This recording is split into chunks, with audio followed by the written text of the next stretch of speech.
Ladies and gentlemen, boys and girls, persons of all ages, welcome to the most exclusive group in the wrestling community. And now, your hosts, first, from Omaha, Puerto Rico, Macho Rodriguez! And his tag team partner from New Brunswick, Canada, Jade Cargill.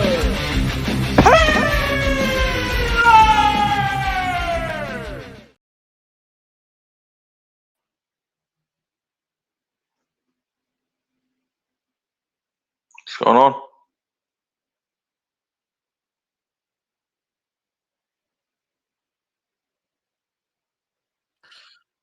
All right. There you go. Yeah. ¿Cómo estamos, mi gente?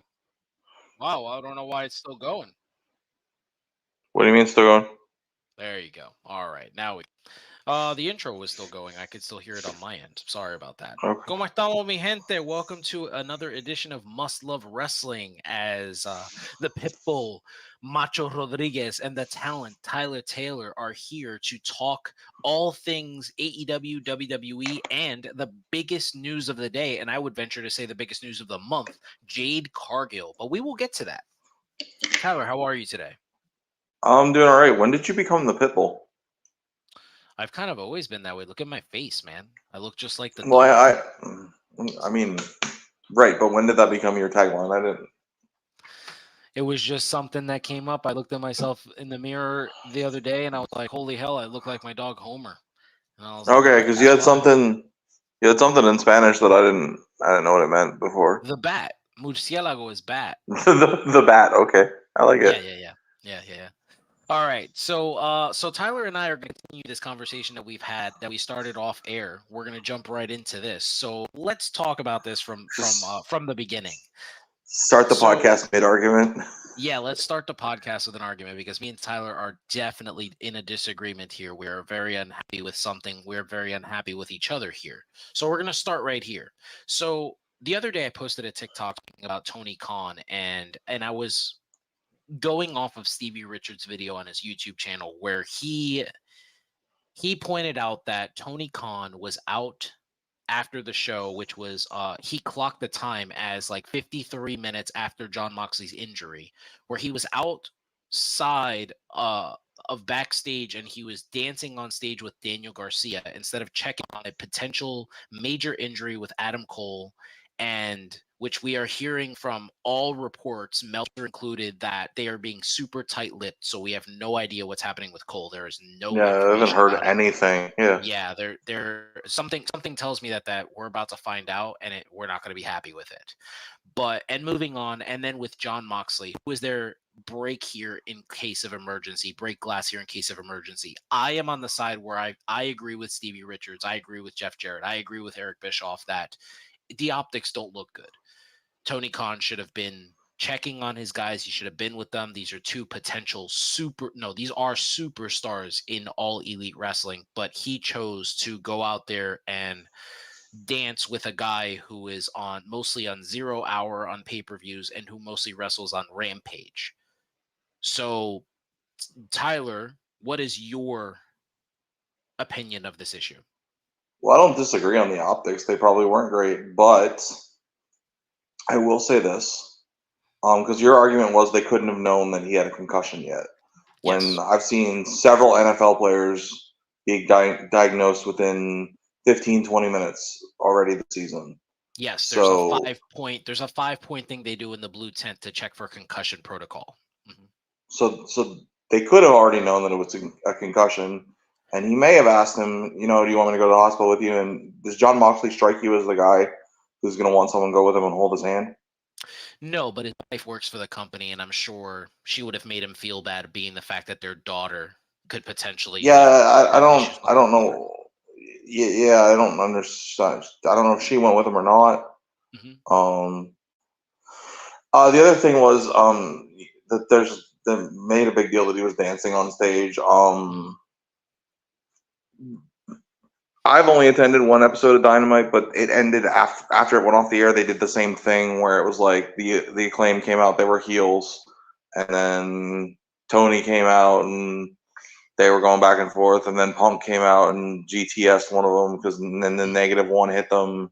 So it seems Yes. like that's a thing that they do to, just like there's usually something after a WWE show where they're like what was it? The Rock used to do like improv comedy or Yeah, whatever. where they tried to get Undertaker to do the spinner and things like that. Yes, I know Right, what you're Stone talking about. Cold drank beers, that type of thing. So Yes. I think that's probably all it was. It just in this situation because of what happened, and honestly, people going off things that they don't know. Like there's information that we don't have. Mhm. It doesn't look great, but and again, I think as I said to you, I think at least a couple of the people who had taken issue with it are people who have anti Tony Khan agendas. Mhm. Eric Bischoff being one of them, and he's So admitted he's admitted as much at this point. okay, but so before I give you my opinion, are you under the impression that anybody who says anything with the eye for constructive criticism to AEW just immediately has an issue with AEW, or do you not believe that people just want the company to thrive and they want them to stop making these boneheaded mistakes? I don't think that a lot of the people that say things, I don't think they want them to thrive. I don't think Eric Bischoff does. He can say he does all he wants, but he's Mhm. admitted that he got his feelings hurt, and so now he takes shots whenever he gets a chance. Okay. I am under the impression that I believe that Eric Bischoff wants this company to be successful because I think he does want to make his way back into the wrestling business in the future, and in hopes that he can get a job either there and then segue his way back to WWE. I'm also under the impression that Stevie Richards is just trying to get his name out there. We've seen such people as Road Dogg have to come out and say that he's a better sports entertainer than Bret Hart to get people for clicks and likes. We've seen people like Road Dogg say he's a sports entertainer than the Young Bucks, and he's not transparent at all. We've seen Kevin Nash go out there and berate CM Punk and then come on the very next show and say that because it helped his views, that he will continue to do so. Because if bashing CM Punk gets him over 1,000 views on an episode, he's going to continue to do that. Now, Kevin Nash is a very real cat. He's going to tell us that stuff because he doesn't need to kayfabe us anymore. Obviously, Right. Road So Dogg is trying to kayfabe people, right? here's where I have a problem. Then if we're talking about it, we're encouraging that. Yeah, I'm encouraging Tony Khan to stop being an idiot. That's what I'm encouraging. Okay. I Well, I I, I I would. would encourage those people to stop doing stuff for clicks and Why? saying That's most what we ridiculous do. thing possible, being Skip Bayless, basically. That's what they're doing. Okay, but we are in the era where everything is scrutinized. And Tony Khan running a company for 4 years and not even being able to keep his backstage issues out of AEW this early into his tenure in AEW is a major issue. It's something we can't ignore. He can't stay away from the drama. I made the comment about Joe Burrow, how Joe Burrow wanted his contract negotiations with the Bengals to be kept silent, and we never heard a peep. Or as a matter of fact, let me jump off the Joe Burrow train. Let's talk about Adam Cole. We just talked about it to start the show. We have no idea how severe his injury is. There's been nothing by Billy Body. There's been nothing by anyone. No one knows how severe his injury. All we know from Dave Meltzer is that AEW is keeping tight-lipped. Why can't they do that with other issues backstage? So Why here's the can't they thing. do that? I think the reason they're doing that, and I could be proven wrong tomorrow night, but I think we're going to get good news because if it was bad news, they would have just put it out there so they don't have to talk about it. And like it's easier. Like you know how the NFL, if a suspension's gonna drop. It drops at 5 o'clock on Friday, so they don't got to answer questions. Yeah. Yeah. I look at AEW right now as the quote here says, "Why wouldn't anybody want the other company to thrive? It's more wrestling for us, but if you have no structure, you will not grow." That is absolutely true. That's the comment that I'm making. I made that comment off camera. You have Jim Ross, you have Arn Anderson, you have Dean Malenko, you have Brian Danielson, you have Kenny Omega. You have guys that have been around people. Like Kenny Omega's worked with Jado in Japan. Like he knows how to run a company. He may not know how to do it himself, but he has seen a company run fluidly. Brian Danielson worked directly with Vince McMahon. Eric Bischoff talks about it on this podcast that Vince McMahon valued his input in creative. And we've seen Tony Khan say the same thing now. You have Arn Anderson, who's been a part of all of the booking back in the day, whether it be with Dusty Rhodes or Ric Flair. And then you have Jim Ross, who ran talent relations in WWE. He can't talk to any of these people. You're telling me they're all being Jake the Snake Roberts? All of them are saying, give me more money for me to give you input? Absolutely not. I don't think so. I think he just doesn't want to do that. He wants to be the one above all. That's what he wants to be. He wants to be that guy who runs the entire company, who doesn't want input, because there cannot be a point where no one in the company has sat him down and be like, dude, this just looks so bad right now. Like, so young into this business, and all we have right now is heat. And it's not like controversy creates cash heat. All they have is heat. Like you said it yourself. Every time something goes wrong in AEW, there's an issue. Right now, Right. this looks bad. Ray Phoenix, as it says here, like Ray Phoenix was following directions by Jon Moxley to finish the match, and now he has heat backstage. It reminds me of the Thunder Rosa issue.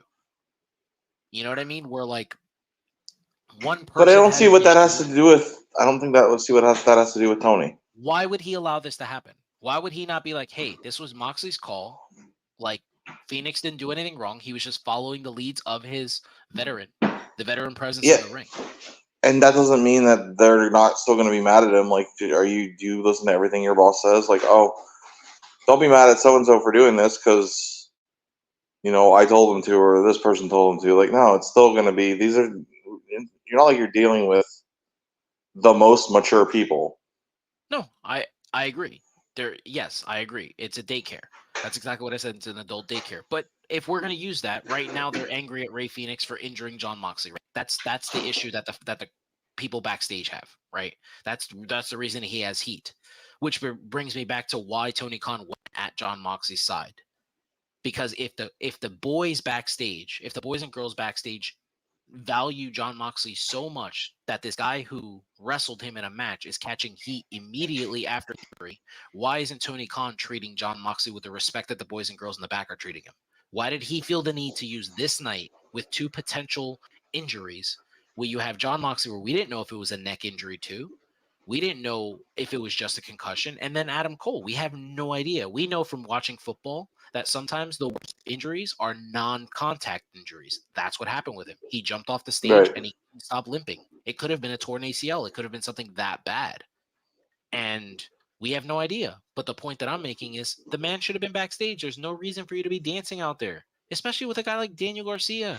Why? Let Daniel Garcia pop the crowd. He can do it himself. They love that hip movement. He doesn't need added people. He just doesn't need that. He's over with the crowd just from that hip movement. They love him in that company. The fans love him. So what's the point? I don't know. Like I said, I think they probably just went ahead with whatever was planned. So you And think maybe he it was planned to go out there and hump the air? yeah, probably it was probably something. Maybe not exactly, but they probably planned to go out and dance. Okay. But we've talked about this for the sake of the Royal Rumble. Like sometimes you kind of have to throw like a monkey wrench in there. The crowd is not giving you what you want. Hey, let's make the final four. Like, let's make it so we can call the final four and be like, all right, we're going to go with our plan of person A is going to win no matter what. Or, hey, you know what? The Royal Rumble hasn't been used for the World Heavyweight Championship in a long time. People don't win anymore. Let's just go with this person. Like we've talked about that. Right. So why not Tony Khan do the same thing?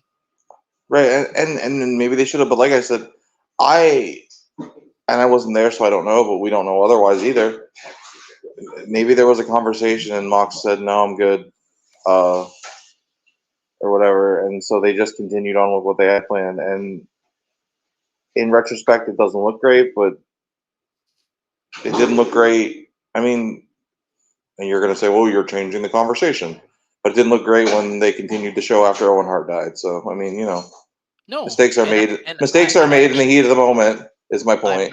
I'm not disagree with that. All I'm going to say is that that happened in 1997 is 2023. So if you know that and you have an Owen Hart Memorial Cup done every single year, you know exactly what the fans are like after an injury like that. Why would you not learn from the experience of the people that you have backstage? Why would you not be like, hey, you know what? We've seen major injuries happen in the past. We know that since Owen Hart WWE has made it their case to take care of their talent. WrestleMania 30 was possibly one of the biggest main events ever. Having Daniel Bryan come from nowhere and completely change their entire WrestleMania card based on his crowd reaction alone. It was the one time Vince McMahon said, you know what, fine, we're just going to put our hands up in the air and just go with Bryan. And Undertaker gets injured during his match, and nope, guess who's in the ambulance right next to Undertaker as he's leaving the arena? Wasn't there for the main event, wasn't there for the celebration of his And 30th anniversary show. And as I pointed out off air, that's a guy that had been on 23 of them. So he's been with the company for 23 years, like 24 years. I agree with you, but in AEW structure, the way that the wrestlers backstage and the way Tony Khan has talked about Jon Moxley, he as important to AEW as Taker was to WWE. He is not Undertaker. Right, he's never going to be the Undertaker, but in that company, he's their version of a Taker. Right, I get that, but I think the relationship between them would be different, is what I'm saying. Like Taker and Vince might have a very personal relationship, 24 years together, you know. Yes, I suppose they've been through a lot of shit. But here's one thing we definitely disagree on. You don't like the fact that a athlete tells you that you don't know shit because you didn't do this. And I just like the fact that Stevie Richards is a hard-ass worker who has been through terrible injury, who's been through multiple companies, and he's telling us something that he sees that's an eyesore. And because he sees this as an eyesore, now he's somebody who's just cashing in for clicks. Like, yeah, that's exactly what he's doing. Well, you don't know that. You're just assuming that. That's just something that you personally believe. He could have continued with the Nia Jax thing. He didn't do that. He's been his webpage has been up for a year. He's been talking about stuff like this for a year, but all of a sudden, everybody's attacking him. One, because he because he got some notoriety over the Nia thing, and so now he's like, oh, look at this. Did she fix it? Did she? I don't know. Yeah. Did she do it? Yep. She did it right one time? She's doing it right. She's done it right ever since. She's hit at least 4 of them on live television since that Rhea Ripley one. And she's landed crisp. Even last night, her match with Zoe Stark. It was perfect. It was a great... It's Nia Jax's absolute best match on the main roster. And did the whole world need to be told about that, or did she need to be told about that? Okay, but do you not think that we are in a day and age where people want to share everything about themselves? This feels like a personal issue for you, more so that you feel like people shouldn't share things like this. But the people in this business don't feel that way. They want to share this stuff with us. I feel like it would have been more beneficial for the performer, the company, everyone involved, except for the YouTuber who shared it, if it had just been pointed out to her, so she could fix her technique. He's a WWE alumni wrestler who still gets royalty checks for BWO shirts and ECW shirts. So he's WWE for life. He's on the alumni page. He's not just a YouTuber. Okay, that's fine. So we are exactly. YouTubers. He works for so then he could have easily had access to help her fix her technique without making her look bad in front of the entire world. He chose to do the second one. So yeah, I have a problem with that. Did you have a problem with Aaron Rodgers calling out the Green Bay Packers GM for never drafting a wide receiver in the first round during his entire 15-year career with the How many times do you suppose he said that personally to the guy before he finally said, all right, fine? You don't think that anybody's ever gone up to WWE and told them, like, hey, Nia Jax keeps injuring people? You don't think anybody's told the company that? But it was as simple as showing her how to do it properly. So he could have done that. But he breaks down stuff. That's what he does. And he was seriously attacked for breaking down the one and did he pointed out a female star. He did it for his own benefit, nobody else's. So yeah, I do have a problem with the way you just mentioned he's a WWE alumnus. He gets royalties from all this stuff. He doesn't need a YouTube page. Okay, but that's my point. Like, we have people in other companies like Aaron Rodgers doing this, LeBron James pointing out that his roster is top heavy and it's not ready for the playoff. Like, people don't have issues with stuff like this. They're just like, well, they're just keeping it real. That's all Stevie Richards is doing, is he's keeping it real. Also, those are current superstar athletes who are trying to win, not a guy who was not a guy who actually wasn't really somebody, but Okay. was Well, involved in our something.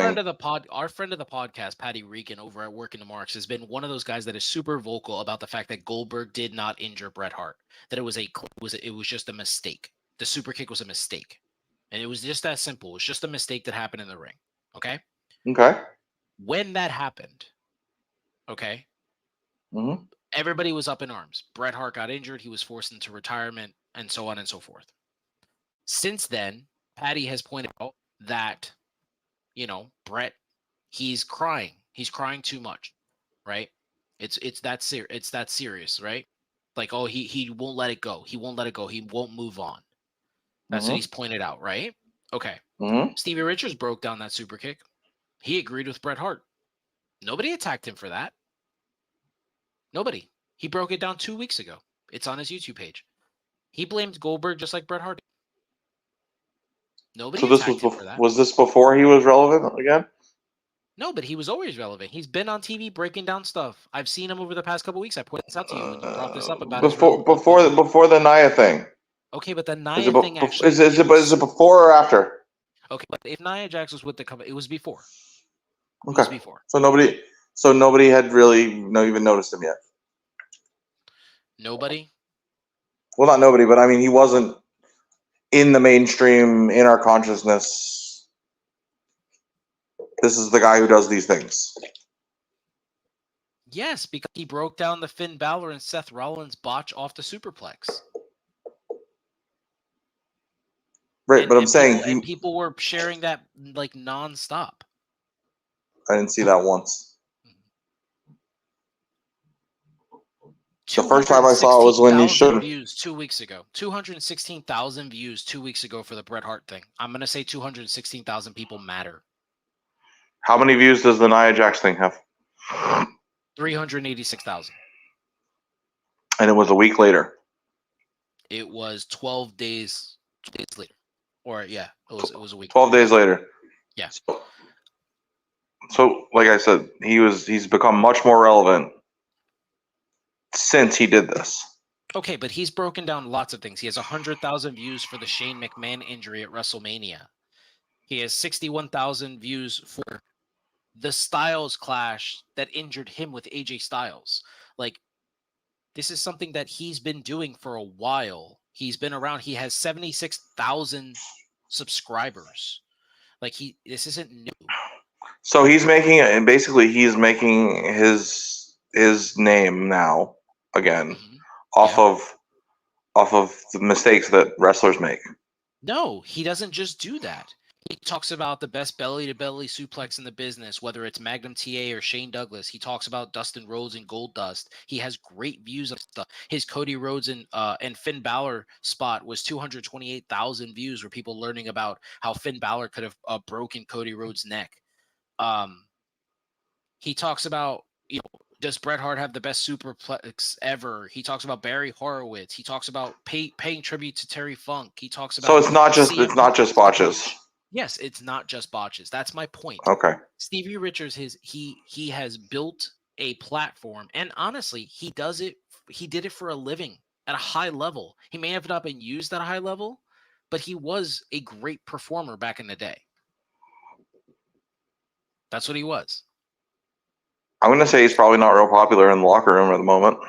I don't think it matters. I think there's more people that are happy with Stevie Richards pointing this out that are then happy with Nia Jax being reemployed with the company.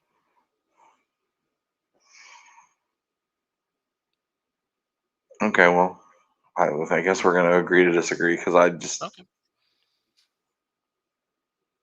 That's just one of those things that people who exist to point out other people's flaws. It just bothers me. Did you get mad when Cody Rhodes lost to Roman Reigns at WrestleMania? Yeah. Were you angry? Did you send me some irate text messages? Was I not angry with you at the stupid finale of All In? Okay. Okay. Did we? So, did we what? Mm-hmm. Did we bitch at each other? Absolutely, we did. Yeah. So we're two guys who nobody cares about. Mm-hmm. But then my point is, he should be above that. Why? What is he doing that's so under the belt? That's so underhanded? What is he doing that's ruining the business? What is he doing that it gets you this way? Well, he could have ruined her career again, for one. She's Like, gonna ruin her own career when she squashes someone's head. Right, but the point is the correction could have been made without it being,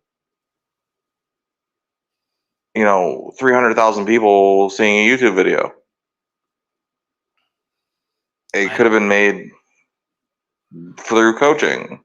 Okay, but people were irate at her entrance immediately. She caught heat immediately from the fans. And now we're not talking about like Eric Bischoff NWO heat. We're talking about people were angry. Last week when the releases started, there was a massive group in wrestling fans that was out there bitching and moaning that how can you let go of all of like these major players or these people that we like so much, and then you bring back a Nia Jax, not realizing that they're being completely irrational, and she had been with the company since like June.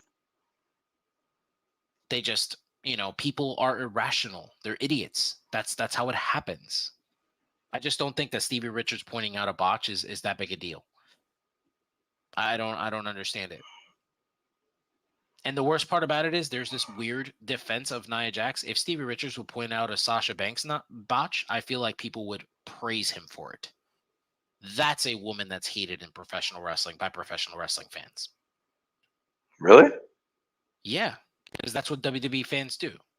It's not the company, it's the fans. Whenever a person leaves WWE, they hate that person. That person will never be successful anywhere else. It's what their fans do. It's that simple. Okay. But moving on. Well, that sucks.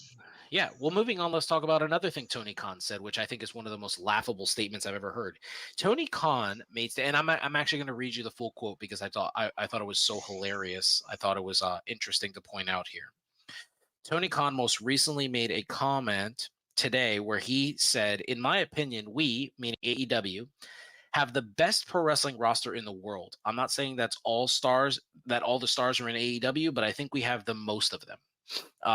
I think that might be the most laughable thing I've ever heard. But you said that you wanted to talk about it because you agree with some of it. So go ahead. What's your opinion?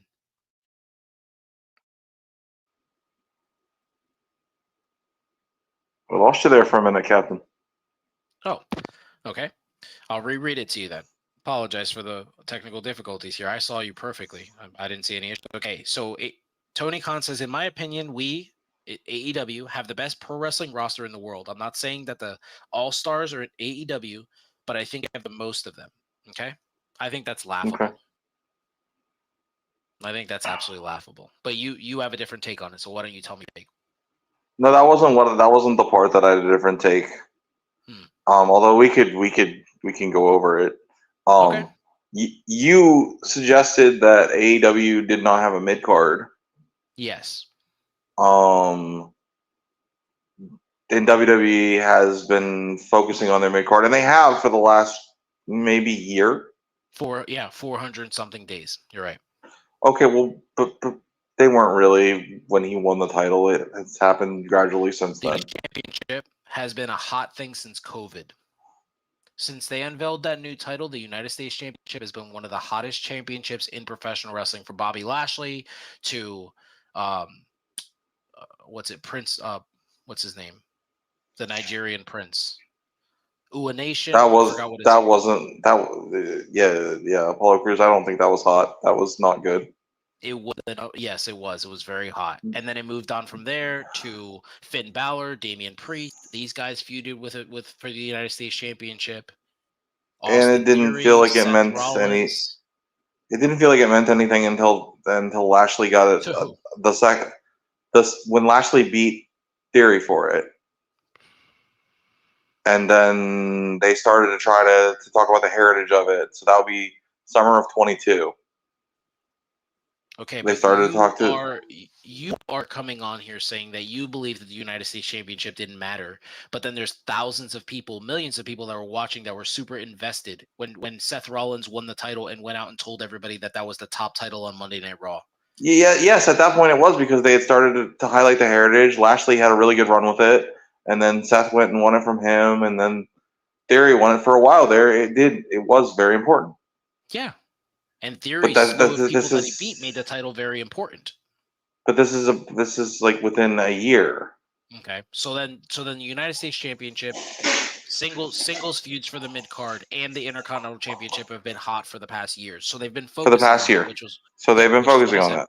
Yeah, for the Okay, past year. so then my argument is Orange Cassidy's had their equivalent of the Intercontinental title for however long he had it. It's close to a year, I think. I disagree. You disagree that he had that title for close to a year? I believe that Orange Cassidy was the world champion for AEW. I believe that MJF made the world championship the mid card title, and it means nothing. Well, you're full of shit, so that's great. Okay, but why am I full of shit? Because it's the top title in the company and it's the title that everyone's trying to get. Really? So you can say 31 that it straight doesn't title matter. Defenses? 31 straight title defenses? Yeah, because he defended it on TV every week. Yes. Okay. Yeah. It was their version of the Intercontinental TV US, whatever you want to call it. Okay, so That's the title that gets defended on TV. The last pay-per-view that MJF and Orange Cassidy were a part of, who main evented? Last pay per view, because he That they were defended the both a part tag of. team titles. Okay, Okay. well, that's great. MJF main evented a week before that. And nobody And cared Cassidy about was that show. and Cassidy was in the. Oh, nobody cared. They didn't sell 70-some thousand tickets. I'm How glad many you pay per actually view said the right buys? number. I'm glad you said the right number.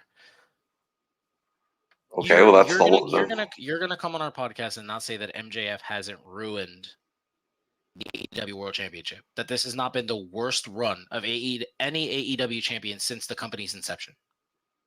yeah. I'm gonna come on our podcast and say that because it's Okay, the so truth. you don't think Chris Jericho's first run with the title was better than this? You don't think John Moxley's first, second, or third run is better than this? You don't think that Kenny Omega? I don't think any of John Moxley's title runs were good. Oh, really?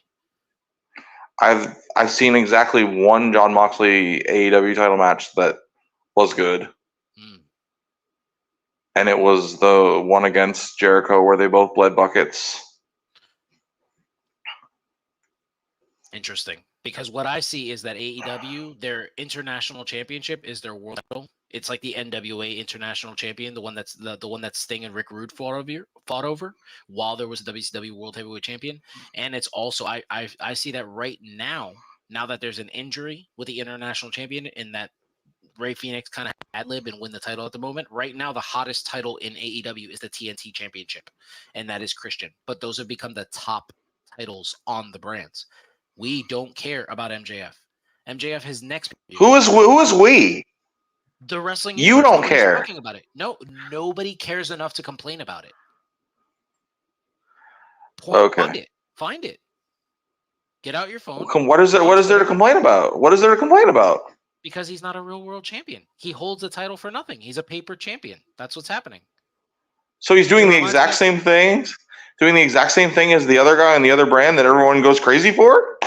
What are you talking about? Because he's one of the best wrestlers in the world? The number one selling wrestler in the business, the top guy in the business, the guy that people want in movies, the guy that people want to interview in talk shows, the guy that people want to fight for, the guy that Cody Rhodes just cut a promo talking about that we are past the third inning. Yeah, you're right. People are doing that with MJF. Okay, so they're doing the exact same thing though. He doesn't defend his title, so why is that okay? Because he matters. Why does he matter? Matters to the business. Because he's related to The Rock. No, he's surpassed The Rock in terms of bullshit. He's surpassed The Rock. You're still angry that he beat Cody Rhodes at WrestleMania. That's all this is. I'm angry because he's had the title for over 3 years and defended it 5 times. Okay, what's wrong with him? He's a spectacle. Well, apparently it's a problem when somebody else does it. Yes, in a company that has 4 years of time. They don't even have any credibility with the audience to be able to give us a story like that. No credibility. They immediately. His story is you get to see me when I feel like letting you see me. That's his story. His story is I can't cut a single, and I challenge you. Not only do I challenge you, I will send $25 to whatever charity you pick. If you can find me at least 3 out of his 10 last promos without even insinuating something WWE. He can't do it. Because that's part of his shtick that you may not have me for very long because I might go over there. That's part of his shtick. It's part of his shtick, or he can't do anything else. You don't like the guy. You've never liked the guy. So you want to come on here and shit on him. I like the original version of him. I think Billy Ray You was a better don't. version. You don't. You said he's some guy I've never heard of was better. If that's the case, why have I never heard of Guy? Because you didn't watch independent wrestling in 2002. I don't know. Okay. What to tell you. So why did Guy not become champion of whatever TNA or WWE or any other place? If he's so good. Because back then they put their lives on the line a lot more. There was a lot more substance abuse. Why do you think Teddy Hart's not further along in the business? Why do you think Trent Acid is gone? Why do you think Xavier is gone? Why do you think guys like Loki aren't top guys in a brand? Why do you think Homicide still isn't wrestling? Loki could have been, but okay, but let's for stay whatever on topic. I'm pointing out for whatever reason he didn't seem like he really wanted to be. Okay, and what about Nigel McGuinness? Because he's certainly talented enough. How hard they went. You're discounting all of these people. All this kid is doing. Okay, so Bryan Danielson was in the same with those same guys, and he's there. Yeah, he changed. He evolved. He did what he had to do. But he had to be forced into retirement for a couple of years, didn't he? Yeah, but he had a hell of a run before that. Yeah. The fans willed it to happen. Because people really backed him up. He became a part of the fans. It was that simple. They were angry. They looked like we talked about this last week. This never happens if they let Sheamus and Bryan Danielson go out there and just have a banger at WrestleMania 28. This never happens. The yes movement never happens. Yeah. That pissed fans off. Of the guys you mentioned, unfortunately, we lost a couple of them way too soon. Mm-hmm. And Loki was no doubt good enough to be in that position. Yeah, he still is. And I don't know if you watch his match with El Vikingo at House of Glory. It was amazing. Oh, no, I got to check that out because that sounds like a banger. And it didn't seem like that was something he wanted to deal with the politics and all that. And maybe I'm wrong. Maybe we could ask him sometime. Mm-hmm. Anyway, because he's no doubt one of the most talented professional wrestlers I've ever seen. Mm-hmm. Yeah, no question. But then again, getting back to MJF, like I said, you never have liked the guy, so you're gonna come on here and shit on him and take shots. And like Eric Bischoff, that's a shot, bro. I'm only pointing out the obvious. His title means absolutely nothing. Okay, I don't. He's a Ring of Honor Tag Team Champion, and that's the title. His we care about. His title means so much that the guy who's supposed to be his best friend was willing to pile drive him on a metal table. That's what we're supposed to think. That's what they're supposed. That's what they're telling us. You can choose to buy that or not, but yeah, I mean, you obviously see stories differently than me. I'm looking at a company that's 4 years in. Their championship should be trying to rival the World Heavyweight Championship in WWE, and they are not even trying. So you think it should be defended on TV every week? I think that it should be defended at least once a month. Every time there's a pay-per-view, that should be defended. Yeah, 100%. He should be in a singles match. He should be working. If he wants to have a later schedule and he just wants to work, like once a month is not bad. But you're the world champion of a brand. You can have a multi-month feud with someone. Why would he not have the multi-month feud? And he's defended it twice no, it wasn't September, it was the end of August, I guess. He's defended it in September and August. He defended against Adam Cole at All In. He defended against Joe last week. There you go. We're finally starting to get somewhere. He's going to defend it at the next no, the next one. Wrestle Dream, I don't think is about. I don't even know why the tag title's on the line. I don't think it's about titles. I think it's about dream matches. I believe this comment is correct. MJF and Adam Cole are just doing the Kevin Owens and Chris Jericho. That's all they're doing. They're redoing the story until one of them betrays the other one. It's a little different. Sure, there's nobody writing a list. That's the difference. Well, no, it's MJF has never really had a friend, whereas Kevin Owens just betrayed all of his. You don't think it's a convoluted story? It has been. I don't think it's a convoluted story. No. So MJF is the hottest babyface in AEW right now. Would you agree? Probably. Okay, hottest babyface. Why would he need Adam Cole to help him beat Samoa Joe? Because Samoa Joe's a big, mean, scary man. Why would anyone probably need help to beat Samoa Joe? Like he's a babyface. He's a babyface who got pile drove on a metal table and still won the match. Clean, by the way. So why can he have that happen? Samoa Joe didn't put him through any of that stuff. It was a regular wrestling match. And he needed Adam Cole to come down to the ring. He needed his version of a Bill Alfonso to run the ring and jump in to help him distract Samoa Joe so he could put the same move on Joe. What was the purpose of that story? Why would that happen? If you're the biggest baby in the company, you should be able to overcome the odds. And people love that story. Yeah, absolutely. That story's tired. To who? To everyone who booed title defenses. 30. To everyone who boos John Cena. Cassidy. Nobody was not in that company. Everybody loved Orange Cassidy. His entire babyface run, all of it. Everybody ate that shit up.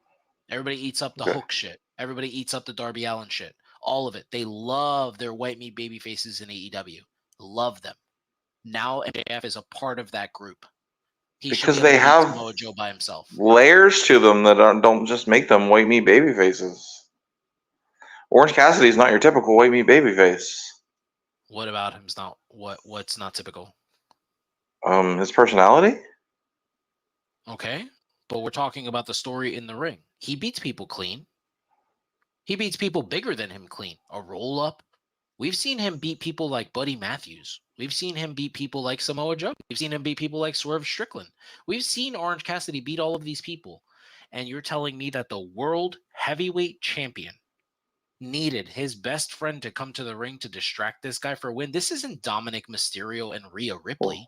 This is the Why does this bother you so much? It was a convoluted story. It made zero sense. There was no layers to the story. It made absolutely zero sense to me. If he's a heel, it makes sense, but he's not. Made it very clear. He is the baby face, the top baby face of the company. The fans treat him like a baby face. He doesn't act himself like one. Yes, he does. You think doing a kangaroo kick is heelish? Yes, it's so ridiculous it's heelish. Okay, well I don't even know. That's his thing. I'm going to beat you with this move that's so ridiculous. Just like what did he beat Darby with? A step over takeover? A headlock takeover. Yeah. That's his thing. That's a part of his thing. But when he does the kangaroo kick, look at the crowd. Yeah, okay. That's great. The crowd pops for it. So you're saying it's ridiculous, but everybody around you, everybody on Twitter and everybody live in the audience pops like crazy. Like he just won. They pop for the people's elbow too, and that's the most ridiculous thing anyone's ever done in a ring. And the spinner Rooney. That is the most laughable statement that you've ever made on our show. The people's elbow is a stupid move. Okay, well, you don't like it. That's fine. I think the Young Bucks leg slap is a stupid move. It's a ridiculous thing. Why are you going to lay there while Buddy takes his elbow off, poses for the crowd, runs back and forth a few times? Like it's not. Do you think we're watching UFC? I don't understand. It's almost like you don't. It's almost like you don't like professional wrestling. No, it's fine if it entertains you, but it's not a realistic move. It's a stupid move. But people are entertained by it. Children do it. People do But it on football fields. I'm not the only person that said that. I'm not the only person that said this. People as esteemed as Mick Foley have said it, and as you've said in the past, they do it. They're the pros, so we got to listen to them. Sure, that's fine. Mick Foley, I value his opinion, but it's a move that's so over that if somebody scores a touchdown this weekend, they'll possibly give somebody a fake spine buster and do a goal line to goal line people's elbow. It's that over that it's going into NFL. I don't know. I don't think anybody's kicking anybody. But you don't. I'm just saying you don't think it's a ridiculous thing to do. No, I think that move's cool as shit. I love it. I love the entire environment. I love the zoom out of the camera. I love the elbow throwing the elbow pad in the crowd. I love arm. I love the fact that The Rock changes the way he addresses the elbow every single time. Whether if he does it to Ric Flair, he's walking. He's doing the strut. If he's doing it to Triple H, he does the DX chop. If he's doing it to Stone Cold Steve Austin, he's giving him the middle finger. He slid doing it to the British Bulldog. It's one of the coolest moves I've ever seen in my life. I think it's amazing. I love the people's elbow. Okay. Yeah. And the spinneroonie, we're not going to address the spinneroonie? I think the spinneroonie is amazing. I think anybody who can't do the spinneroonie should be quiet. It's one of the best moves. It's one of the best things ever. If he got the Undertaker to do it, I think that tells you the power of the spinneroonie. But it's a move that people have done that is a bit ridiculous to have in the middle of a professional wrestling match, but it's still way over, right? Hell yeah, so it can be ridiculous and still be way over, just like the kangaroo kick. But we're not arguing that these moves shouldn't be done. You're pointing out moves that you dislike, and I'm not telling you I don't. No, I'm not saying they shouldn't be. I'm not saying they shouldn't be done. I'm saying they're ridiculous, but they're still over. Yes, exactly. But they're baby faces doing them. But The Rock hasn't always didn't do the spinneroonie. But The Rock hasn't always acted like he's a babyface. Sometimes his babyface character was a bit of a jerk. Sure, but The Rock is The Rock, and we're talking about MJF. We're talking about a guy who wears 1960s platforms in a wrestling ring to make himself look as tall as Adam Cole. Like, that's pretty bad, man. We're talking like we're not talking about someone. We're talking about a guy who can't come up with a single promo without mentioning the other company. Okay, and plenty of people say he's the best promo in the business. So, okay. Tyler, my question before we move on here. You said you dislike the fact that from now on it's being called Big Bronson Reed. From now on it's being called Dirty Dom. You dislike those things, right? I just like the fact that every time we refer to him, we have to call him that. Okay, I got that, and I'm not trying to tell you that I think that they're allowed to have nicknames. Okay, but I'm not trying to tell you that that's ridiculous. Here you are telling me that me pointing out that MJF can't cut a single promo without mentioning the other company is ridiculous. Because everyone who talks about him talks about, like, even the Undertaker this week said, "Oh, he cuts a great promo," and everyone who talks about him says that's the guy they take out of AEW. He cuts a great promo. He's good in the ring, etc. So they're wrong and Lewis is right. What are you? Is that what we're saying? What are you talking about? Like, you're making it personal. Once again, I'm gonna repeat this because it seems like you took it seems like you just decided to take a swig of tequila before the show. Tyler Taylor, hold on, let me talk. You, Tyler Taylor, said you don't like it that Vince McMahon has made people all Dirty Dom. You don't like that people are now forced to call Big Bronson Reed Big Bronson Reed. These things bother you. You don't like Seth freaking Rollins. You don't think they should be mentioned at every single time we address these wrestlers, especially when you address them multiple times in one promo. Meaning, like, Dirty did this, Dirty Dom did that. You don't think that makes sense to you. It's stupid. It's overused. That's what I'm redundant saying about MJF. I'm not pointing out all of these wrestlers that like it and that Tyler doesn't like it. I'm not doing that to you. I'm not doing that. But you are sitting here being like, but the Undertaker said he likes it. Why don't you like it? I don't have to like the Undertaker. So why? No, you don't have to like it. But why? But why wouldn't you just admit that you just don't like the guy? Because that's not true. Because I'm giving a constructive criticism about a professional wrestler. It's something that I noticed. It's something like I noticed that he can't do this.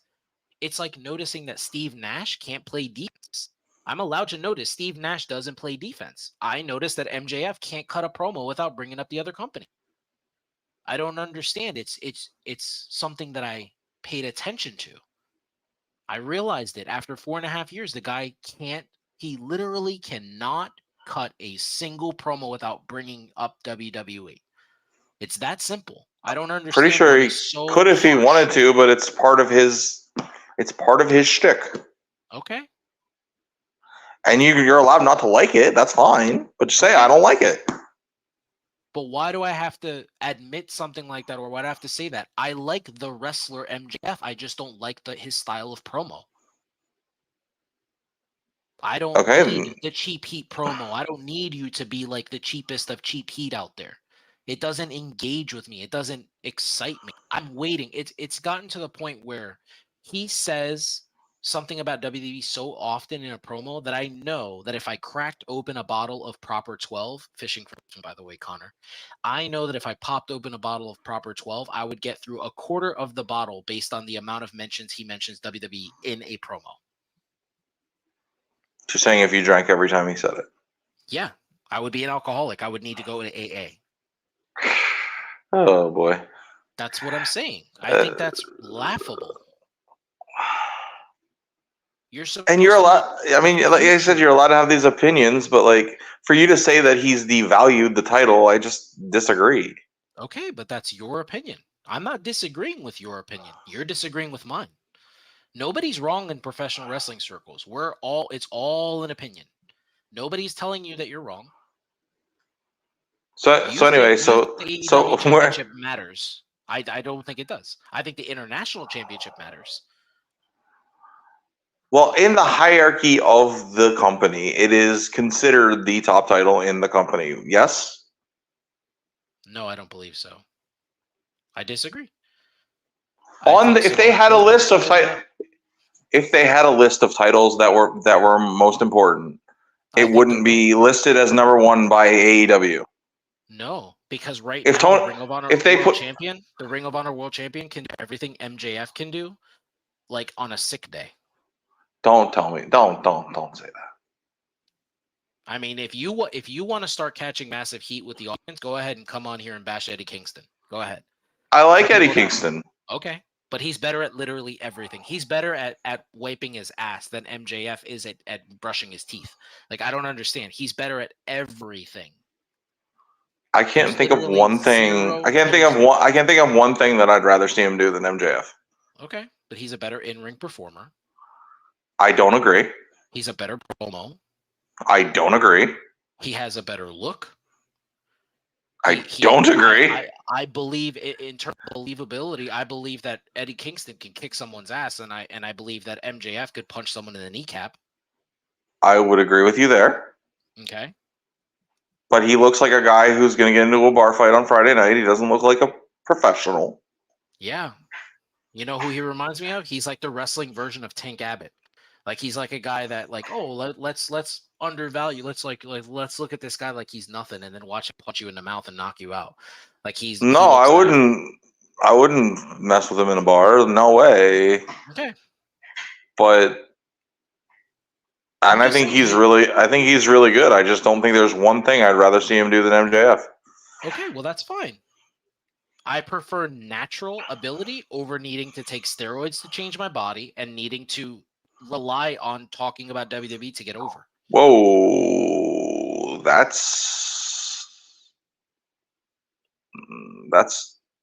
whoa. Source? If you don't think MJF is on the juice, then maybe you just haven't paid attention. But I grew up in the bodybuilding era. I know what Lex Luger's body looks like. I knew what all of these people look like, and I'm telling you right now that MJF is on the juice. I'm just not okay. Mm-hmm. If you need further evidence, go look at Montford. Go look at the change to his chest. MJF is starting to have the same change. D, want to get our lawyer on the phone? I mean, it's that simple. I mean, all I'm saying, he's on the juice. He could be on any juice. He could be on Kool-Aid. He could be on anything. Yeah, I mean, then, so you're saying he's got some stock in Tropicana? Yeah, probably. Absolutely. Okay. Yep. All All right. right. So moving on, we have let's go over some of the potential signings for AEW. Oh, from the dungeon, Yeah. I from the mean, top rope. that's definitely one of the reasons too, but there's Jews in my family too, so you would think that like I would appreciate MJF. But so some of the potential signings for What's AEW, going on? which are being reported as early as today, is Edge, Ziggler, and Mustafa Ali. What are your thoughts on some of these wrestlers going over to WWE or to So, AEW? so like these are things that are legitimately happening, or It looks like there's been more reports about uh Edge going over to WWE to AEW right now. oh man, good for him because I'm team let wrestlers do what they want, but it Mhm. hurts my heart a little bit. And I'm sure I'll be glad to see him when he's there. Mhm. But just to think about it, it just seems wrong. Mhm. Like, how did you feel when you saw Brian show up? I mean, I was excited that he stole shine from Adam Cole. Oh, right. This was back when you were a hater, No, I appreciate correct? him, and I appreciate him now. Yeah, because he was gone from wrestling for a while, but So this was before you were scared straight. yeah, before I thought he was gone from wrestling. Yeah. Yeah, yeah. But were you did it feel wrong to you? Did it feel wrong that he was in AEW? No, because he was Brian Danielson again. He was the American Dragon. We Yeah. got So that's a difference, yeah, right? yeah. So what? So what's Adam? What's Adam gonna be? The middle? Mm, I don't know. That's I actually don't kind know. of a cool name. The center. Yeah, I don't know what he's gonna be. I have no idea, but I mean, he could be Adam Copeland. He could be Sexton Hardcastle. He could be any of these people. But I got to be honest with you. I don't see any value in him going over to AEW unless he's doing it as I said, like just as a bucket list. Like, let me go over here. Let me work Kenny Omega. Let me go over here. Let me work. Let me work Christian one more time. Maybe I go to the babyface and I work Christian one more time. Let me go over here. Let me work Brian one more time in an actual singles match. The From the Dungeon really liked your middle comment. And if that's the purpose of him, then sure, bring him in. But other than that, I don't really see the value in having him come into AEW right now because he's just his legacy is complete. He's a Hall of So you Famer. don't see the value for him or for them? For them. I don't really see how he helps, them. And honestly, for Mm. if I actually agree with both of those, I actually don't see how it values Edge at all. Unless he's Well, just trying to I don't check see off how a it helps WWE's him. like You're list. right. Yeah. You're right. I don't see how it helps him unless, like you said, the dream matches. Hmm. Um, but that was weird. But as far as for them having a guy like that, I mean, having a guy like that in your locker room, like maybe there's the adult in the room. Yeah. Agreed. I'd 100% love to agreed. see him. But I'd love to see him work with a guy like Swerve or mm, a guy who I see some similarities in Hangman. yeah, I mean that would be great. I just based off the information we have in what the way AEW structures their company, are we sure that they would value Edge's opinion, or would he come in, say some stuff, ruffle some feathers, and then be considered toxic? Well, I think he's got a bit of a more diplomatic way of saying it than some people. Hmm. So I think it might be met with a little bit of more what's the word I'm looking for? More Acceptance. yes, acceptance, respect, whatever you want to call it. Because I think even Punk had a bunch of guys that liked him. There were just I think just too many things happened, and finally they were like, "Look, we can't do this anymore." And also, I don't see Adam choking someone out just before a show for getting in his face because he's been around for so long that he just would probably laugh at them. I mean, clearly not a lot of people have been in that situation to have someone so close to you, someone so close to your face where you feel, threatened. And you've already had an incident where you've had people break into your locker room and attack you before, and you took the blame for it. So, I mean, that's exactly Yeah, what happened. So, I mean, CM Punk did what he had to do to defend himself, and Jack Perry had his issues, but yeah, I don't see Edge having an issue like that. because like I said, even if it did happen, I just think he would just laugh at them. I just think he's a more even keel guy. Mhm. Yeah. Uh, and I want to make it clear. I love CM Punk. It just wasn't gonna. It was never gonna work. Yeah. And maybe he does need the structure of the other company. Yeah. Yeah. Yeah. Friend of the podcast, Patty Reekin, he said that on his podcast a lot, that CM Punk definitely needs the structure of WWE. He missed it. He didn't realize how important it was until he left. So I Yeah, agree some with that people need that. statement. I need that. To be honest, Yeah. I need someone to be like, all right, I need you to do this, this, and this before I'm like, because I'm not a self motivator. So like, Mhm. if I know this, and this needs to be done, it'll get done. But like, it'll get done when it gets done. But if someone's like, no, you need to do this, and this today, and then we'll do that tomorrow. Mhm. I'm like, all right, cool. I got a path. Mhm. Okay. That's a good question from the dungeon. I have actually not heard anything. I know he was suspended. Yeah. And I haven't heard anything Indefinitely. since. Yeah. I mean, I don't think he's important enough to care about. Wow. I don't think fans are clamoring for him. There's nobody like, "Where's Jack Perry? We miss Jack Perry." There's nobody tweeting about him. There's nobody posting on TikTok or Instagram. There's nobody being like, "Jack Perry here, Jack Perry's there. Ooh, we spotted him. We miss you." Nobody cares. But people are Okay. still talking about CM Punk like Okay. nonstop. Even Jade Cargill, as early as today, when she was interviewed, talked about CM Punk and Bryan Danielson. Like, this is what it seems like these people made a difference in her life. Mm. So Well, that's awesome. So we might as well segue then to yeah, yeah, what absolutely. from the dungeon is bringing the heat tonight. Yeah, definitely have some great comments. How Definitely have some much? great How much does comments. that man? How much does that man look like his father? Well, that's a great question. Look at their face. Come on, he looks so much like his dad. For those of you who don't know, Yeah, Jack Perry's dad was Luke Perry. yeah, agreed.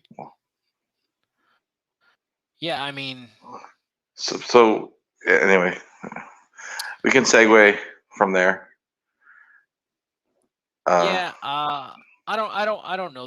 The way I kind of look at it is we definitely have uh I don't know. I guess so the breaking news today is that we have Tony Khan, or not Tony Khan, that Jade Cargill has officially signed with the WWE. She was at the Performance Center today.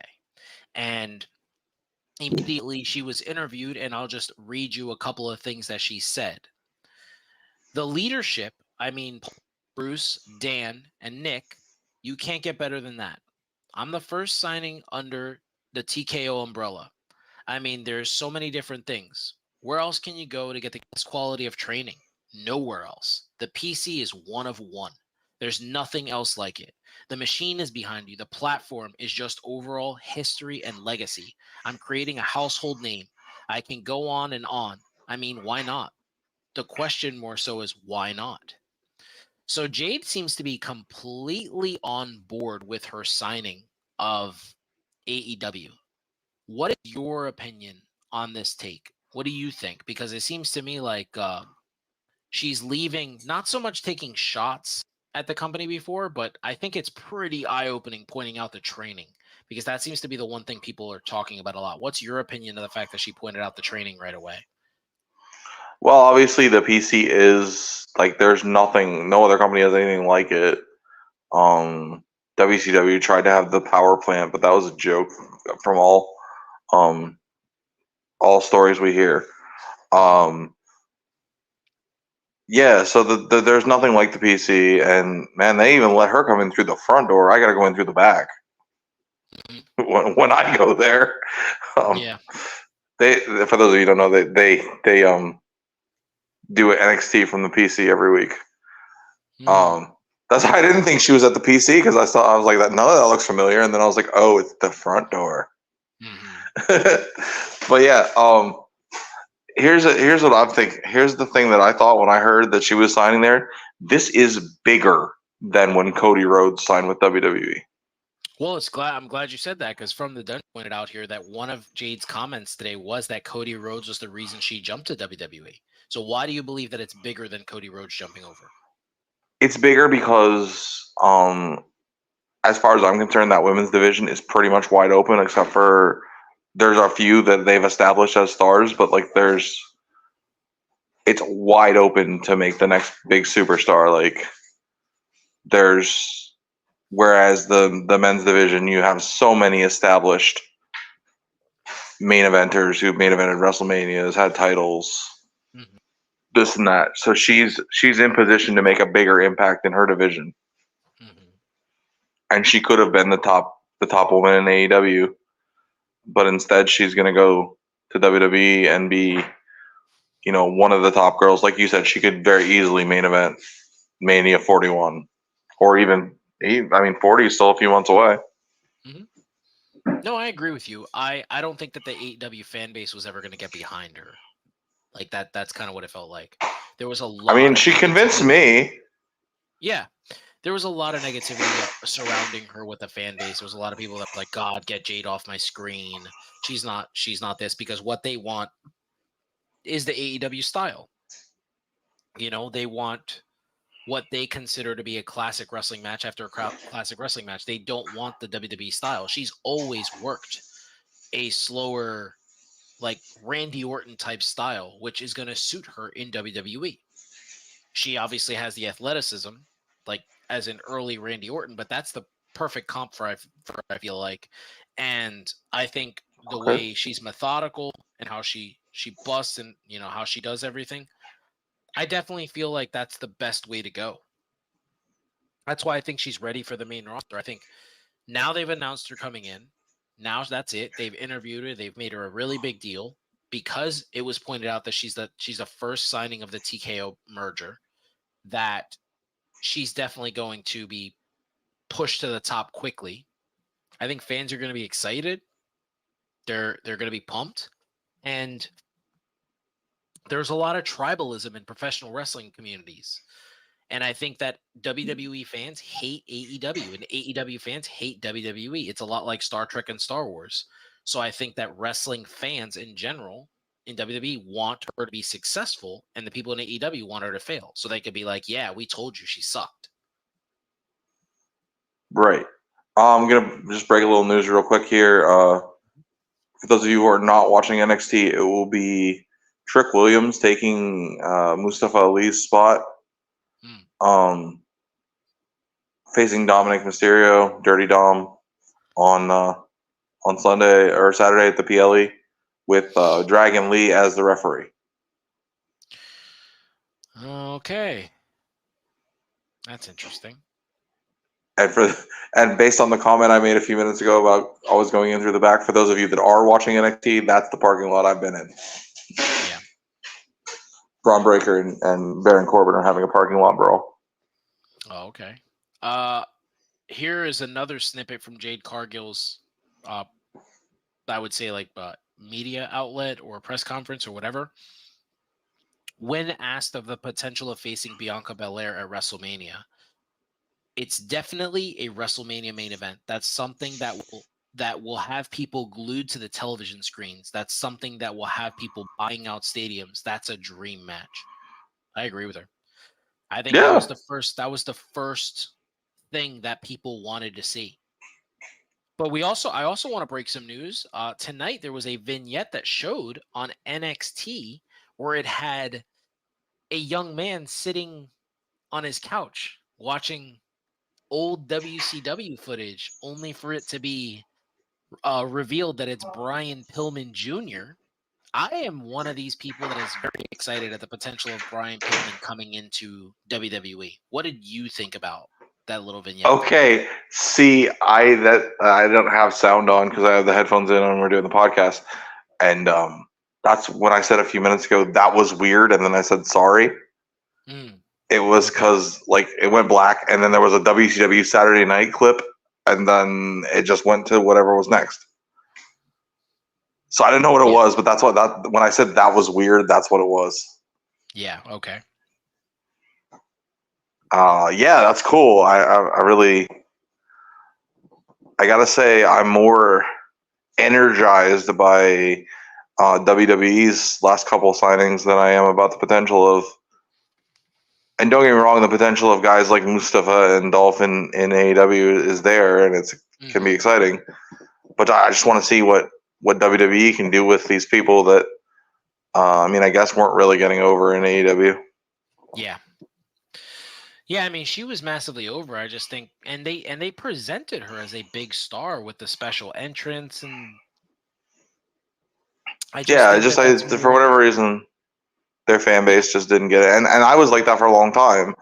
I forget who I she wrestled a match on pay per view, and I was like, oh okay, Yeah. No, she is and solid as solid could be. because she wasn't, but she was also very green. Yeah, I think it's the time that she spent working with certain wrestlers. She was very vocal today that her training, she spent a lot of time training with Brian. That I thought was pretty. That was a pretty big thing that she said. She made it like her absolute like priority to mention things like that. Mm. She her exact quote was, "I worked with Daniel Bryan, phenomenal guy, phenomenal, but he came to WWE, so that was a no-brainer. I thought that I couldn't get any better as far as in the ring than come here and join a mega company." So, I don't think she felt like she was going to be a top dog in AEW ever. And honestly, I don't think she's ever been presented in AEW the way a Britt Baker was presented. She was never going to be And given that shine. maybe I don't know. I don't know because she just came back and she was in a major angle. It looked like, and then news breaks that she's leaving. So I guess we will never know. I think she just did a favor on her way out, which is something that you do. So it's a Yeah. pro thing to do. From the dungeon, what you just had up there was that TK's reaction to her leaving. I believe it possibly was, yeah. Yeah. It said, "I only have positive things to say about Jade. It's been great having her in AEW. She's always welcome here. She's had a great run with us and has had a great career." That has to be what it is. Yeah. Yeah. Mhm. Well, moving on, let's just go over a quick review before we wrap up here and talk about Monday Night Raw. So, overall thoughts about Monday Night Raw last night. What'd you think? Um, they progressed the Drew. Isn't he heel turn thing? Um, in Judgment Day, got to solidify their tag title run, beating Kevin and Sammy in the rematch. Hmm. Other than that, it's sort of they've been all good shows. Like they've been consistent, but it just seems like it's been the same sort of thing for the last few weeks. They progressed the Ciampa thing with Yeah. Imperium. So they're progressing stories, but like I kind of feel like we're falling into the same old, same old.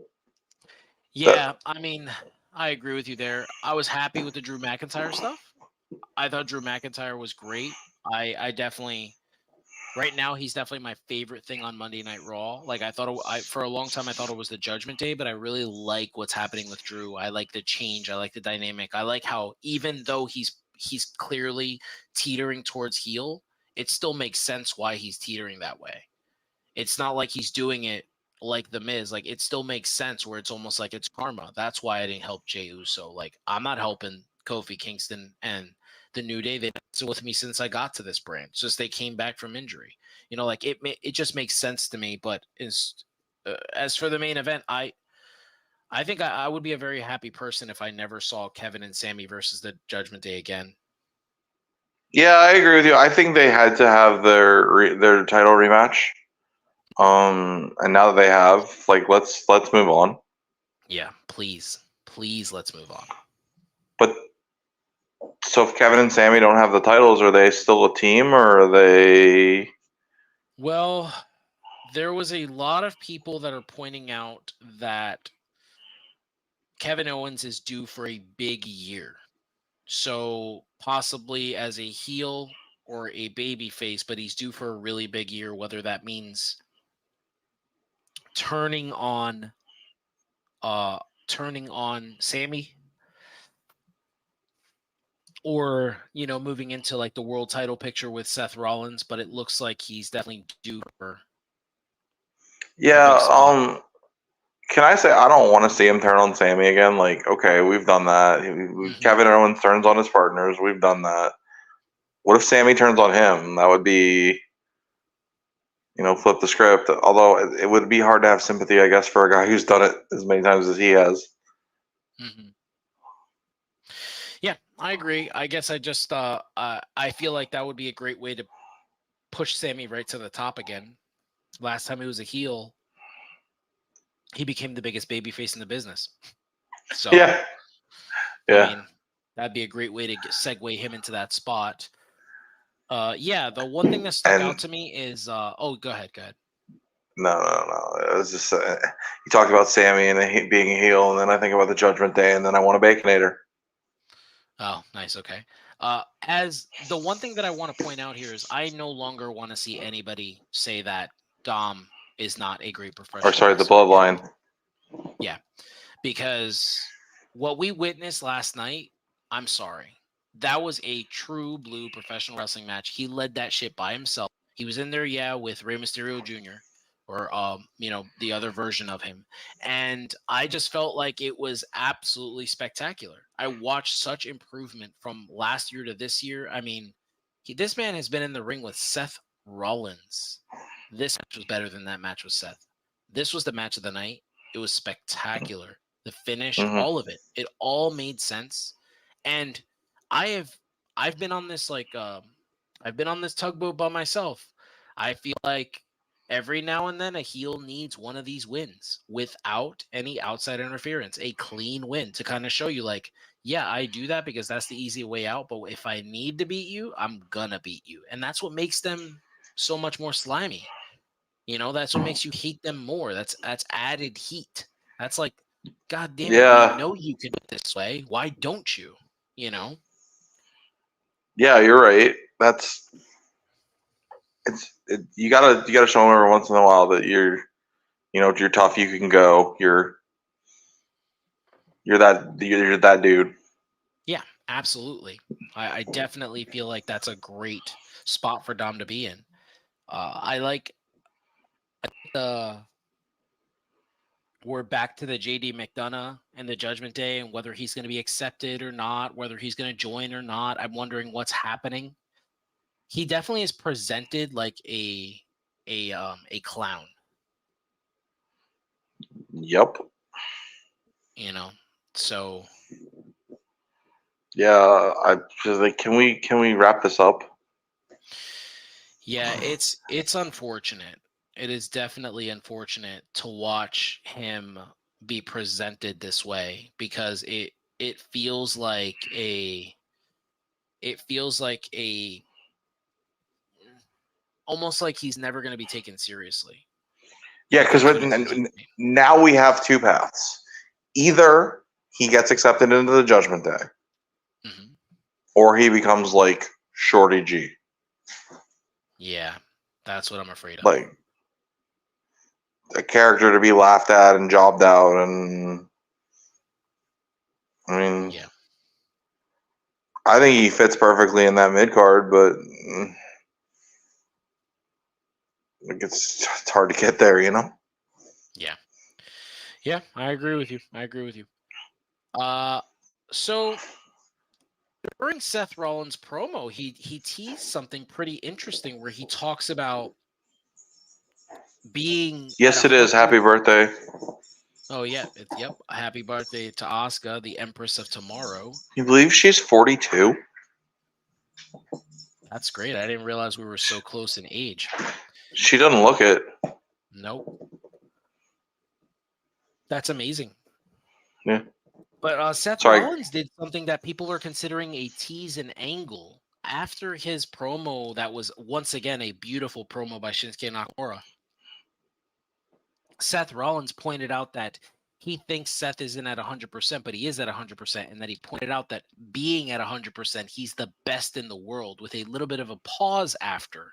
So the internet went ablaze today, and as a matter of fact, it went ablaze last night. The moment he said it, it was tweeted by everyone that Seth called himself the best in the world. Do you think that this is a potential of things to come with CM Punk possibly joining and feuding with Seth freaking Rollins?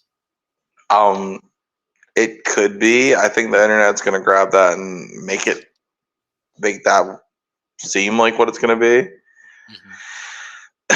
It could also just be Colby being Colby. You know, he likes to stir the He does stir pot, the pot. Maybe he sees value in Punk in the company, and he disturb the wants to shit. get people rocking. Yeah, maybe it's a little bat signal Mm-hmm. to Mr. Brooks himself. Mm-hmm. Could be anything. Yeah. I mean, Too I early. was Too early excited about to. it. We'll put it this way. I was more interested in when Punk was on MMA commentary and was like, "I'm free for the next couple of months." Yeah, that was pretty interesting too. I thought the Uh, same thing. I was like, "Oh, so you're saying you're gonna be at Survivor Series in Chicago? Is that what you're Mm-hmm. saying?" Yeah, that's kind of. I'm definitely excited for the potential of CM Punk possibly working Seth freaking Rollins in the future. So I guess we'll see, because we don't know what's happening. So before Yeah.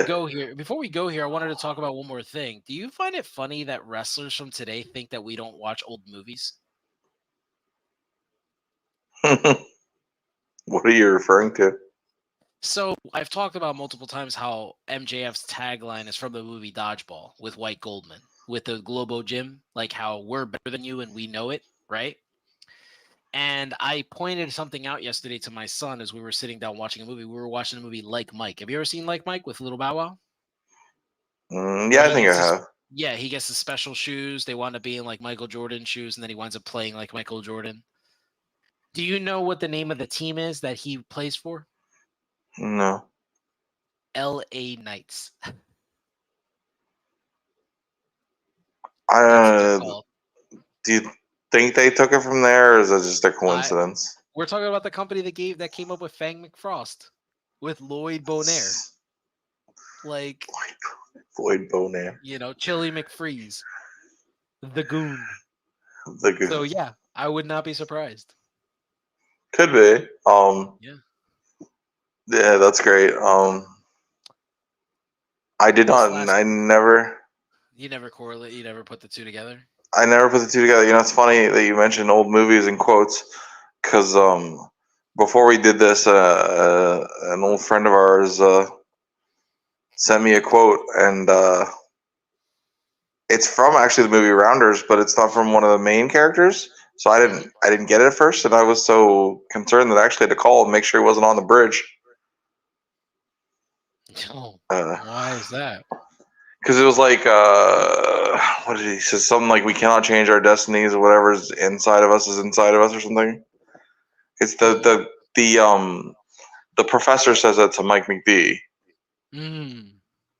We can't even get sued because I didn't quote it correctly, but anyway, and I didn't get it, and I called him and I'm like, "Are you all right?" And he's like, "What do you mean you didn't get that?" Mm. So obviously you know who it was. No. Our Phil Brooks like friend Okay. Kenny Mullen. Got it. Yeah. That's He was not on a bridge. He was watching Rounders. Got it. So before we go, I want to touch on this comment here made by From the Dungeon podcast. The reason that I think it's important to go over is because I wanted to ask the question about AEW with it. So it says WWE offered refunds to the fans because LA Knight wasn't there due to COVID. Why don't you think Tony Khan offered refunds to the fans the day he fired CM Punk? I'm honestly surprised WWE did. That hasn't typically been their policy. Card subject to change. Mm-hmm. So Well, he was heavily advertised to be in the main event with John Cena. right, but they've done it as far as advertising Austin to be in that triple threat match, and then having him get run down by a car, and he misses a year or whatever. So that's why I'm really surprised that they did this. But I don't think.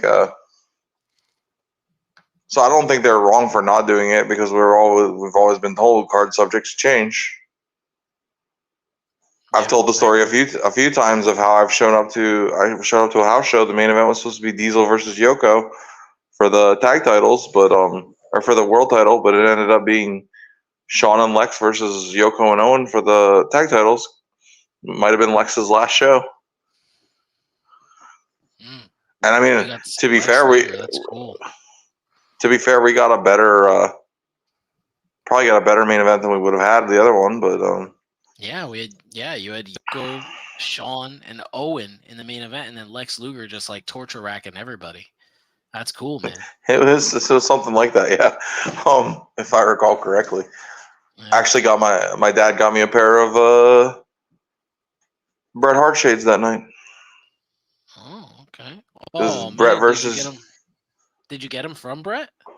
No, my dad bought them at the okay. souvenir stand. No, not that cool. Although we were in like the third row. Oh, that's cool.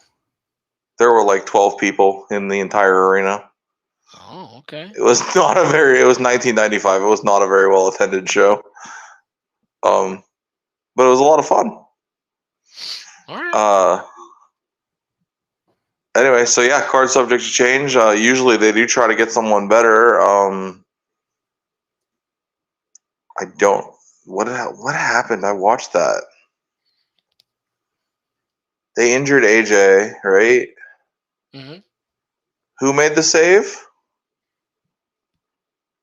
When Cena's getting beat up, who made the save? AJ. At the end of AJ came back out? I don't really remember. Honestly, No, AJ leaves in the ambulance with the Good Brothers. Oh. Yeah, I don't remember. Okay. Yeah. Because I'd heard rumors that it was going to be The Rock that's going to be his partner now. No, they just announced breaking news. WWE just tweeted it will be John Cena versus Jey Uso at Fastlane. It's in a singles match. Yeah, singles match. Okay. So, yep. It's also breaking news that Roman Reigns will be back on WWE television October 13th at the Tulsa, Oklahoma SmackDown. So, Roman will be back on October 13th. When was the last time he was on TV? I'm guessing after the last PLE. Well, he wasn't on the lot. Was he on? He wasn't on Payback, was he? Oh yeah, no, he's been out for a couple months now. That's a great question. Yeah. Yep. Yeah. All right. Well, cool. Yeah. Pues mi gente, thank you so much for joining us on Must Love Wrestling. We look forward to talking with you. Thank you once again to From the Dungeon for all of his great insights, his jokes, and all of the comments that he had. And Yeah, we definitely appreciate you, buddy. Yeah, we definitely appreciate you. Thank you so much for all of the information and all of the stuff that you provide us. We love chatting with you. If you guys want to follow us, our stuff is on the ticker on the bottom of the page. Please join us weekly as we go over everything from current news to past news. And we also touch on the Monday Night Raw and SmackDown reviews. Don't forget to listen to us on Apple Podcasts on Wednesday night after we post our audio only podcast, our Car Pod Wrestle Talk. We are up to 8 of them now, and it's very exciting. So we love talking to you. Thursday for the car pod usually. Yeah, I usually upload it. Yep, you're right. It's uploaded the next day. We do the podcast on Wednesday and upload it on Thursday. That is correct. Yes. Is it? I thought we've been doing them on Thursdays. Oh, maybe you're right. Maybe we're doing the show itself on a Thursday. That makes sense too. We've been doing the shows the day after the main show. Yes, agreed. Typically, so if anything happens. Yeah, that's right. All right. Yes. Well, thank you so much, guys. We look forward to hearing from you, and we're out. Later. Later.